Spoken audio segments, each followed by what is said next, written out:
السلام علیکم ورحمۃ اللہ وبرکاتہ۔ بسم اللہ الرحمن الرحیم۔ دوسرے دن ارزق نے سرگوشیوں کے انداز میں اسد شیرازی کو اپنی حکمت عملی بتاتے ہوئے کہا، میں محمود کو آج اس وحشی گھوڑے کے حوالے کر دوں گا جسے تازہ تازہ استبل میں لایا گیا ہے اور جو اپنی پیٹھ پر کسی سوار کا بوجھ برداشت نہیں کرتا۔ اسد شیرازی چونک کر ترک شاہ سوار کی طرف دیکھنے لگا جو اس کے اندازوں سے زیادہ ہوشیار نظر آ رہا تھا۔ اسد شیرازی ذہنی طور پر پریشان ہوتے ہوئے بھی اپنے خیالوں کی دنیا میں محمود کو گھوڑے کی پیٹھ سے گر کر زخمی ہوتے اور پھر سسک سسک کر مرتے دیکھ رہا تھا، اور پھر یہ تصور اس کے لیے بڑا لذت انگیز تھا۔ تھوڑی دیر بعد ہی ارزق اٹھ کر چلا گیا۔ جاتے وقت اسد شیرازی نے دیکھا اس کی چال میں عجیب سی لڑکھڑاہٹ تھی اور آنکھوں میں حیوانی جذبوں کا رنگ نمایاں تھا۔ محمود شاہ سواری کی تربیت کے لیے غزنی کے مخصوص میدان میں پہنچ چکا تھا۔ ارزق بڑی خاموشی اور رازداری سے استبل کی طرف بڑھا اور وحشی گھوڑے کو کھول کر میدان کی جانب جانے لگا۔ حیرت انگیز طور پر گھوڑے نے کسی قسم کی سرکشی کا مظاہرہ نہیں کیا، وہ چپ چاپ گردن جھکائے ارزق کے پیچھے پیچھے چل رہا تھا۔ خود ارزق کو بھی وحشی جانور کی اس حرکت پر بڑا تعجب تھا، مگر وہ یہ سوچ کر مطمئن ہو گیا کہ گھوڑا اس وقت بھڑکتا ہے جب اس کی پشت پر کوئی انسان سوار ہو۔ شاہ سواری کی تربیت گاہ میں پہنچ کر ارزق نے محمود کو اپنے قریب آنے کا اشارہ کیا۔ پھر جیسے ہی محمود چند قدم آگے بڑھا، گھوڑا بری طرح بدکا اور دونوں پچھلی ٹانگوں پر سیدھا کھڑا ہو گیا۔ ارزق گھوڑے کی اس اضطراری حرکت کے لیے تیار نہیں تھا، نتیجتاً لگام اس کے ہاتھ سے چھوٹ گئی۔ ابھی وہ سنبھلنے بھی نہیں پایا تھا کہ گھوڑے کے دونوں اگلے سم اس کے سینے پر پڑے اور وہ کسی کٹے ہوئے درخت کے مانند پیچھے کی طرف الٹ گیا۔ کئی پسلیاں ٹوٹ جانے کے سبب ارزق کے سینے میں شدید تکلیف تھی، پھر بھی اس نے اٹھنے کی کوشش کی، مگر وحشی گھوڑے نے اسے سنبھلنے کا موقع نہیں دیا۔ ایسا لگتا تھا کہ جیسے گھوڑا پاگل ہو گیا ہے۔ وحشی جانور ارزق پر بار بار حملے کر رہا تھا اور ارزق تربیت گاہ میں دور کھڑے ہوئے ملازموں کو مدد کے لیے پکار رہا تھا۔ شاہی ملازم تیزی سے ارزق کی طرف دوڑے، لیکن گھوڑے کی وحشت دیکھ کر کچھ فاصلے پر ٹھہر گئے۔ کسی میں اتنی ہمت نہیں تھی کہ وہ آگے بڑھتے ہوئے گھوڑے کی لگام پکڑ لیتا۔ مجبوراً وہ ارزق کی دل خراش چیخیں سنتے رہے، یہاں تک کہ کچھ دیر بعد یہ چیخیں بھی بند ہو گئیں اور ارزق کا لہو لہان جسم بھی ساکت ہو گیا۔ پھر گھوڑے نے اپنی اگلی ٹانگیں اوپر اٹھائیں، انتہائی خوفناک انداز میں ہنہنایا اور فوجی تربیت گاہ کے دروازے کی طرف بھاگ کھڑا ہوا۔ گھوڑے کے جاتے ہی شاہی ملازمین ارزق کے قریب پہنچے اور شدت خوف سے انہوں نے اپنی آنکھیں بند کر لیں۔ بڑا بھیانک منظر تھا۔ گھوڑے نے ارزق کے سینے کی ہڈیاں توڑ دی تھیں اور اس کے چہرے کو کئی جگہ سے تباہ کر ڈالا تھا۔ اپنے استاد کی دردناک موت دیکھ کر کمسن محمود رونے لگا۔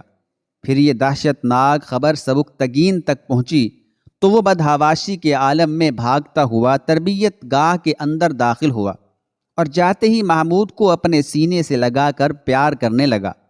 باپ کی آغوش میں پہنچتے ہی محمود کے آنسو رک گئے۔ کچھ دیر بعد سارے محل میں ارزق کی ہلاکت کی اطلاع پہنچ چکی تھی۔ سبکتگین اور اس کی بیوی کے کہنے پر غزنی کے تمام ضرورت مندوں میں صدقات تقسیم کیے گئے اور جگہ جگہ نماز شکرانہ ادا کی گئی۔ سبکتگین نے یہ راز جاننے کی بہت کوشش کی کہ ارزق جیسا ذہین شاہ سوار ایک وحشی گھوڑے کو تربیت گاہ میں لے کر کیوں آیا تھا۔ اس نے تربیت گاہ کے ملازمین سے بھی مختلف سوالات کیے، مگر کوئی بھی اس راز کے چہرے سے پردہ نہیں ہٹا سکا۔ شاہی محل میں صرف اسد شیرازی ہی ایک ایسا شخص تھا جو سبکتگین کے تمام سوالات کا جواب دے سکتا تھا، مگر وہ اپنی زبان کیوں کھولتا؟ اسے تو خوشی تھی کہ اس کی خوبصورت بیٹی ایک درندے کی خوراک بننے سے بچ گئی تھی، لیکن اس کے ساتھ ہی اسد شیرازی اداس بھی تھا کہ ایک بار پھر محمود کو کسی نادیدہ ہاتھ نے بچا لیا تھا۔ ارزق کی ناگہاں موت سے ارمغانہ کو ناقابل بیان خوشی حاصل ہوئی تھی۔ ترکی شاہ سوار ارزق صرف اپنی فطرت ہی سے نہیں بلکہ چہرے سے بھی ایک خونخوار انسان نظر آتا تھا۔ مختلف جنگیں لڑتے لڑتے اس کے چہرے پر تلواروں کے کئی بدنما داغ ابھر آئے تھے۔ مزید پتلے پتلے ہونٹوں، لمبی ناک، تنگ پیشانی اور چھوٹی چھوٹی آنکھوں نے اسے ایک بدصورت انسان بنا دیا تھا۔ پھر عمر میں بھی وہ تقریباً اسد شیرازی کے برابر تھا۔ اسی وجہ سے ارمغانہ ارزق سے بے پناہ نفرت کرتی تھی، مگر جب اسد شیرازی نے اس کے سامنے اپنا منصوبہ پیش کیا تو وہ اس شرمناک کھیل پر مجبور ہو گئی تھی۔ پھر وقت نے اچانک نئی کروٹ لی اور شاہ سوار ارزق ایک غیر متوقع حادثے کا شکار ہو کر مر گیا۔ ارزق کی موت پر سب سے زیادہ خوشی ارمغانہ کو ہوئی تھی، اور اس نے اپنے ان جذبات کو ظاہر کرتے ہوئے اسد شیرازی سے کہا، بابا جان، میری ذات پر اہرمن کا بڑا کرم ہے کہ اس نے مجھے ارزق جیسے بھیڑیے سے بچا لیا۔ یہ کہتے کہتے ارمغانہ کی آنکھوں میں مسرتوں کی نئی لہر انگڑائیاں لینے لگی۔ بے شک مگر اس کے ساتھ ہی ہمارے گھر پر اہرمن کا عذاب بھی نازل ہو رہا ہے۔ اسد شیرازی کا لہجہ بہت اداس تھا۔ وہ کیسے بابا؟ ارمغانہ نے چونک کر کہا، اگر اہرمن ہم سے ناراض نہ ہوتا تو اب تک محمود ہلاک ہو چکا ہوتا۔ سبکتگین اور وہ جادوگر نظام شاہ کا نام سن کر اب ارمغانہ کو بھی ایک عجیب سا احساس ہونے لگا تھا۔ پہلی بار اس نے باپ کے جذبات کے خلاف اپنی زبان کھولی۔ اگر نظام شاہ اتنا ہی بڑا جادوگر ہے تو آپ بھی اس کی ساحرانہ قوتوں سے بھرپور فائدہ کیوں نہیں اٹھاتے؟ بیٹی، میں نے اسے ہر قیمت پر خریدنے کی کوشش کی تھی، مگر وہ سوکھی روٹیاں کھانے والا انسان زر و جواہر کے لقمے کھانے پر آمادہ نہیں۔ پھر اسے اپنے راستے سے ہٹا دیجیے یا خود اس کے راستے سے ہٹ جائیے۔ ارمغانہ نے باپ کو مشورہ دیتے ہوئے کہا، میں اس کے راستے سے کیسے ہٹ جاؤں؟ مجھے اپنی شکست تسلیم نہیں۔ ہاں، یہ ممکن ہے کہ ہم عن قریب اسے اپنے راستے سے ہٹا دیں گے۔ یہ کہتے کہتے اسد شیرازی کی عیار آنکھوں میں نفرت کے گہرے سائے لرزنے لگے تھے۔ ارمغانہ نے عجیب سی نظروں سے باپ کی طرف دیکھا اور ایک شاہی تقریب میں شریک ہونے کی تیاریاں کرنے لگی۔ آج کل اسے اسد شیرازی کی یہی ہدایت تھی کہ وہ ان تقریبات میں زیادہ سے زیادہ نمایاں ہونے کی کوشش کرے۔ ارمغانہ پہلے ہی ایک بے پناہ حسین دوشیزہ تھی، پھر قیمتی ملبوسات کی آرائش نے اس کی دلکشی میں مزید اضافہ کر دیا تھا۔ اکثر ترکی سردار اور امراء ارمغانہ کو پسندیدہ نظروں سے دیکھتے تھے۔ بعض سرداروں نے مبہم اشاروں میں اسد شیرازی تک اپنا یہ پیغام پہنچایا تھا کہ وہ اس کی بیٹی سے شادی کرنا چاہتے ہیں، مگر اسد شیرازی کو ان میں سے کوئی بھی رشتہ پسند نہیں تھا کہ شادی کے تمام امیدوار حلقہ اقتدار میں کوئی خاص اہمیت نہیں رکھتے تھے، اور اسد شیرازی کسی ایسے شخص سے ارمغانہ کا مستقبل وابستہ کرنا چاہتا تھا جو غزنی کا حکمراں ہو، یا پھر کم سے کم بساط حکومت پر اثر انداز ہونے کی طاقت رکھتا ہو۔ بدقسمتی سے ابھی تک ایسا کوئی شخص سامنے نہیں آیا تھا جو اسے سبکتگین کے بڑھتے ہوئے اثرات سے محفوظ رکھ سکے۔ حالانکہ سبکتگین نے ابھی تک اسد شیرازی کے خلاف کوئی سازش نہیں کی تھی، لیکن شیرازی خود مجرم تھا، اس لیے سبکتگین کے سائے سے بھی ڈرتا رہتا تھا۔ محفوظ پناہ گاہ حاصل کرنے کے لیے اسد شیرازی کی خواستوں نے کئی بار امیر ملکاتگین کی طرف بھی دیکھا تھا۔ اس کی خواہش تھی کہ کسی نہ کسی طرح ارمغانہ کی شادی ملکاتگین سے ہو جائے، مگر موجودہ امیر غزنی ایک نہایت پرہیزگار انسان تھا، اس لیے اسے کیف و نشاط کی محفلوں اور خوبصورت عورتوں سے کوئی دلچسپی نہیں تھی۔ ملکاتگین سے مایوس ہونے کے بعد اسد شیرازی نے حلقہ اقتدار میں شامل ہونے والے دوسرے لوگوں پر نظر ڈالی۔ وہاں کئی ایسے طاقتور افراد موجود تھے جو آسانی کے ساتھ سبکتگین کا زور توڑ سکتے تھے، مگر انہیں بھی ملکاتگین کی طرح عورتوں سے کوئی رغبت نہیں تھی۔ اسی دوران ارزق کسی بلا کی طرح اس کے گھر پر مسلط ہو گیا تھا۔ پھر جب یہ خطرہ ہمیشہ کے لیے ٹل گیا تو اسد شیرازی نے اطمینان و سکون کی سانس لی، مگر اس کے سکون و اطمینان کی یہ گھڑیاں بہت مختصر تھیں۔ اچانک اسد شیرازی کی بے چین نظروں کے سامنے نظام شاہ کا چہرہ ابھر آیا۔ اگر یہ جادوگر درمیان میں حائل نہیں ہوتا تو اب تک وہ وحشی گھوڑا محمود کا کام تمام کر چکا ہوتا۔ اسد شیرازی نے ارزق کی حادثاتی موت کے بارے میں سوچا اور خود کلامی کے انداز میں کہنے لگا، یہ نظام شاہ کے جادو ہی کا اثر ہے کہ اس نے وحشی گھوڑے کا رخ ارزق کی طرف موڑ دیا، ورنہ اب تک محمود کے جسم پر مٹی ڈالی جا چکی ہوتی اور سبکتگین کی حرم سرا کے ساتھ پورا محل ماتمی شور سے گونج رہا ہوتا۔ بہت دیر تک اسد شیرازی کے ذہن میں آندھیاں سی چلتی رہیں، پھر اس نے نظام شاہ کے خلاف سازش کا نیا جال تیار کیا اور مسجد کے پیش امام کو بھی اپنے منصوبے سے آگاہ کر دیا۔ پھر ایک دن امیر ملکاتگین کے درباریوں نے بڑی حیرت سے پیش امام کی فریاد سنی۔ وہ بہت درد بھرے لہجے میں امیر کے انصاف کو آواز دے رہا تھا، امیر، آپ صرف ہمارے جان و مال ہی کے محافظ نہیں بلکہ اللہ نے ہمارے عقائد کی نگہبانی بھی آپ ہی کے سپرد کی ہے۔ اتنا کہہ کر پیش امام خاموش ہو گیا اور غم زدہ نظروں سے غزنی کے حکمران کی طرف دیکھنے لگا۔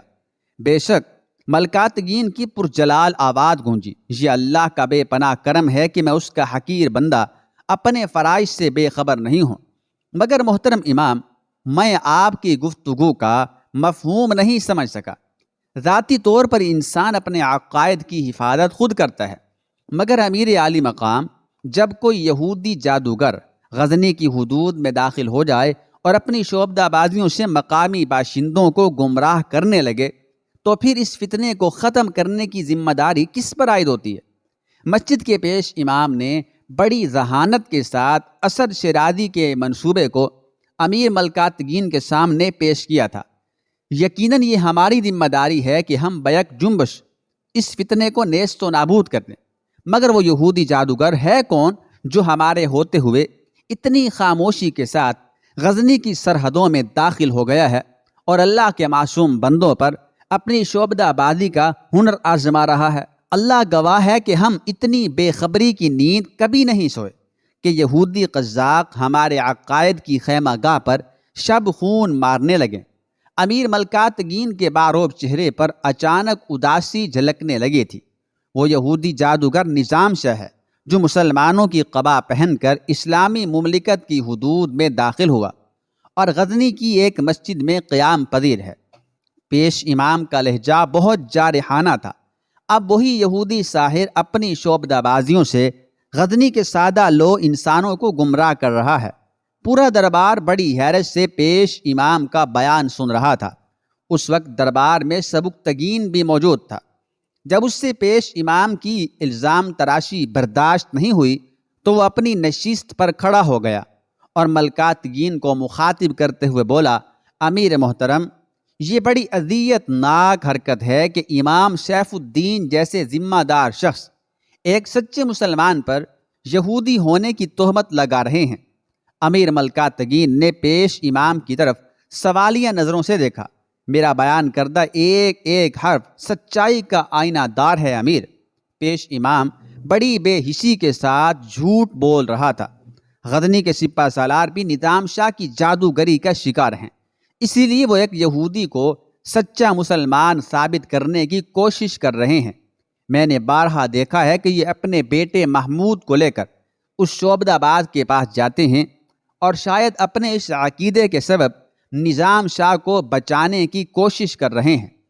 یہ درست ہے امیر محترم کہ میں کبھی کبھی نظام شاہ کی خدمت میں حاضری دیتا ہوں اور ان کی دعاؤں سے فیض یاب ہوتا ہوں۔ پیش امام کے خاموش ہوتے ہی سبکتگین نے بلند آواز میں کہا، اور یہ کوئی جرم نہیں، نظام شاہ ایک مرد قلندر ہیں اور ان کی دعاؤں میں بڑی تاثیر ہے۔ اہل دربار کی حیرت بڑھتی جا رہی تھی۔ ان معزز لوگوں نے پہلی بار نظام شاہ کا نام سنا تھا اور انہیں یہ جان کر تعجب ہوا تھا، حیرت ہوئی تھی کہ سبکتگین جیسا اعلیٰ منصبدار بھی ایک گمنام شخص کے حلقہ عقیدت میں شامل تھا۔ امیر ملکاتگین نے بہت غور سے سبکتگین کی گفتگو سنی اور پیش امام سیف الدین سے مخاطب ہو کر کہا، ہم سردار سبکتگین کی گواہی کو ایک معتبر گواہی سمجھتے ہیں۔ پھر آپ کس بنیاد پر نظام شاہ کو یہودی جادوگر قرار دے رہے ہیں؟ امیر ذیشان پیش امام اسی اعتماد کے ساتھ بول رہا تھا۔ اسد شیرازی کی حمایت کے سبب سیف الدین کو یقین تھا کہ اس پر ذرا بھی آنچ نہیں آئے گی اور وہ اپنے مقصد میں کامیاب ہو جائے گا۔ میں کئی سال سے نظام شاہ کو دیکھ رہا ہوں، وہ ایک وقت کی نماز بھی نہیں پڑھتا۔ جب جماعت کھڑی ہوتی ہے تو وہ اٹھ کر باہر صحن میں چلا جاتا ہے۔ اس کے اس غیر شرعی عمل سے لوگوں کے ذہنوں میں وسوسے پیدا ہو رہے ہیں۔ یکایک پیش امام کا لہجہ بہت زیادہ تلخ ہو گیا تھا۔ وہ تارک نماز ہے اور اپنی اس کوتاہی کو چھپانے کے لیے شعبدہ بازیوں کا سہارا لیتا ہے، جس سے غزنی کے سادہ لو انسانوں کی آنکھیں خیرہ ہو جاتی ہیں اور وہ فریب میں پڑ جاتے ہیں۔ امیر ملکاتگین کچھ دیر تک سوچتا رہا، پھر اس نے اپنے سپاہیوں کو حکم دیا کہ نظام شاہ کو اپنے ساتھ لا کر عدالت میں پیش کریں۔ وہ رات سبکتگین پر بہت بھاری تھی۔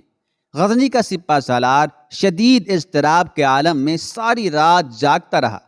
اس کا دل چاہتا تھا کہ وہ شاہی محل سے نکل کر نظام شاہ تک پہنچے اور انہیں سارے حالات سے باخبر کر دے، مگر امیر ملکاتگین نے اسے حکم دیتے ہوئے کہا تھا، سبکتگین تم اس معاملے میں ذاتی طور پر مداخلت نہیں کرو گے۔